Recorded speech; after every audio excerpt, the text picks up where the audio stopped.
Thank you, Mr. Pro Tem. Thank you, Mr. Speaker. To all of the leaders that are assembled here today, thank you for an outstanding job. Thank you for your faith and devotion to this larger cause, democracy, that I think should unite all of us, regardless of our political party and political stripes. Let me just briefly reinforce, because I'm eager to sign a bill that no other governor in U.S. history has ever signed, a bill that will put the maps in front of the voters. We'll be the first state in U.S. history to, in the most democratic way, submit to the people of our state the ability to determine their own maps. That simply has not been done. But I want to first just briefly back up and pick up a little bit on what the Speaker and the Pro Tem said, and just remind everybody what they reminded you, that need to be reminded, all of us again, of how we got here. We got here because the President of the United States is struggling. We got here because the President of the United States is one of the most unpopular presidents in U.S. history. We got here because he recognizes that he will lose the election. Congress will go back into the hands of the Democratic Party next November. We got here because of his failed policies. Those are being exposed hour by hour, reinforced today by Walmart announcing they'll be raising prices because of the tax increases, because of the tariffs. Reminded every day by a slowing economy, growing mistrust, distrust all across this nation. Across the board, he is failing. He recognized that, and that's why he made a phone call to Greg Abbott asking for 5 seats. Can't win by playing by traditional sets of rules. He plays by no rules. I remind you all the time, it's not the rule of law, it's the rule of Don. And we're standing up to that. We're responding to that. They fired the first shot, Texas. We wouldn't be here had Texas not done what they just did. Donald Trump didn't do what he just did. He went so far as to follow up and say that he didn't just want those 5 seats. He said he's, quote unquote, entitled to those 5 seats. Just pause and reflect on that. Everything should have just stopped there. President of the United States claiming he's entitled to 5 seats. That should put chills up your spine. Every Republican, not just Democrat and Independent, every American. Those enduring values that we celebrate, just celebrated 249 years, the best of the Roman Republic, Greek democracy, the rule of law, co-equal branches of government, popular sovereignty. What we'll celebrate, will we? Next year, the 250th anniversary.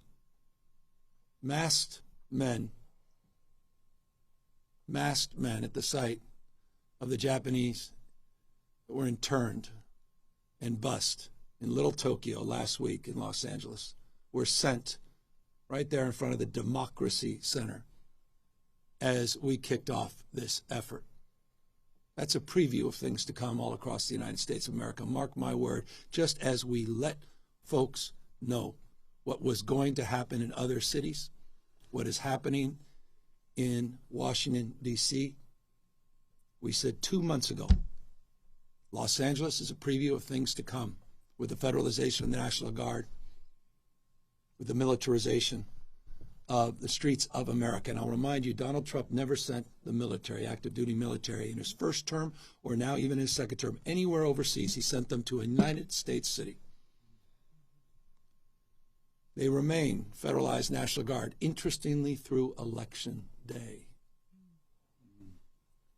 $175 billion in the bill that was just signed to reinforce the ranks of ICE, Homeland Security, for what is increasingly becoming self-evident to anyone with eyes wide open and any level of objectivity, a private army for Donald Trump, owing an oath only to him, not the Constitution of the United States. You just heard from the Speaker that vote-in-mail ballots are being threatened by the President of the United States. 80% of Californians, no coincidence, 80% submitted their ballots in the last election, 86% in 2022, 88% in 2020. He's trying to rig the election. He's trying to set up the conditions where he can claim that the elections were not won fair and square. Open your eyes to what is going on in the United States of America in 2024. 5. That's what this is about. We're responding to what occurred in Texas. We're neutralizing what occurred, and we're giving the American people a fair chance. Because when all things are equal, and we're all playing by the same set of rules, there's no question that the Republican Party will be the minority party in the House of Representatives next year. We'll be transitioning, and I'll close, from this process that has unfolded over the course of the last few weeks to the campaign.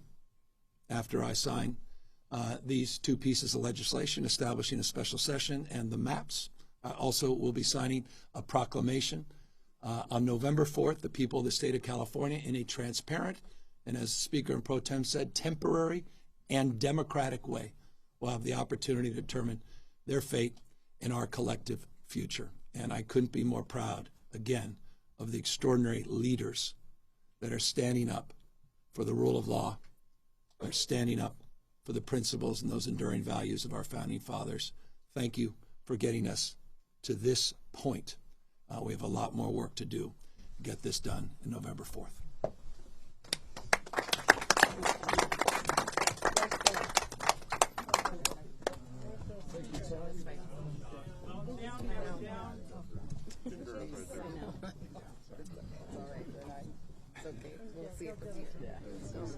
Yeah, well, here we go. Everybody's trying to get over there.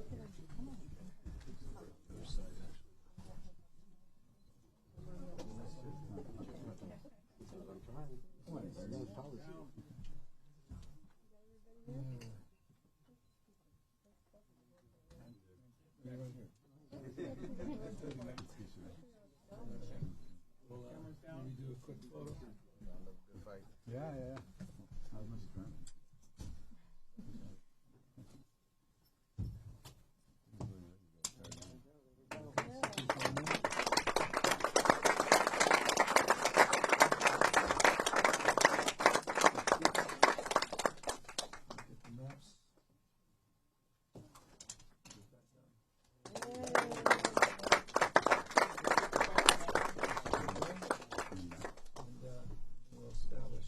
Formality with the special election proclamation, which will establish November 4th, this formal special.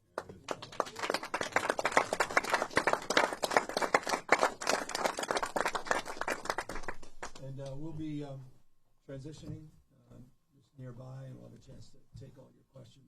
And we'll look forward to seeing you very, very shortly. Thank you all. Thank you, everyone.